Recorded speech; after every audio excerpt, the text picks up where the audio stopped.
54 пријави за каснување од кучиња во Тетовско пријавени оваа година во полициската станица. Најновиот е кога 40-годишна тетовка, бегајќи од глутница кучиња, паднала и се здобила со скршеници.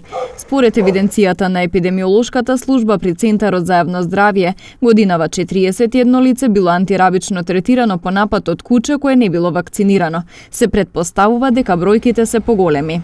Граѓаните се жалат дека во последно време на улиците има премногу кучиња кои често се агресивни. Деца не можат во школа да идат. Има. А за овие се криви општините. Не се работи, треба да се грижи некој за нив, да ги собере. Па мислам дека многу ги има. И треба да се преземат некои мерки. Тоа. Иначе ја... Па да, стравуваме.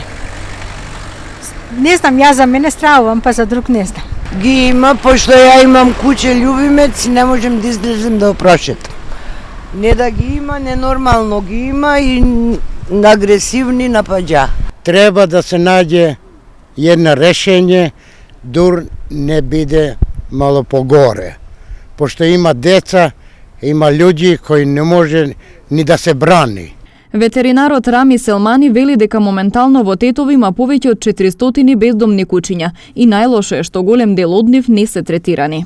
Има многу кучиња што немат ушни маркици и што ги немаме кастрирани или стерилизирани, затоа сега агресивни тие останат и луѓите ги молим да пазат од тие кучиња што немат ушни маркици, зашто тие знаат многу да бидат агресивни и на овој момент што сме сега на зима, тие уште ќе бидат поагресивни заради што немат јадење сегде.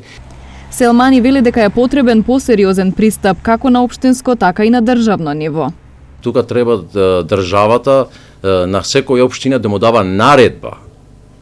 Секоја општина да има прифатилиште, секоја општина да се знае колку и да бара годишно колку работил за кучиња скидници и тогаш да имаме резултат. Инаку општина Тетово има годишен договор со Сдруженијето Амос Шелтер за заловување и третирање на 82 бездомни кучиња.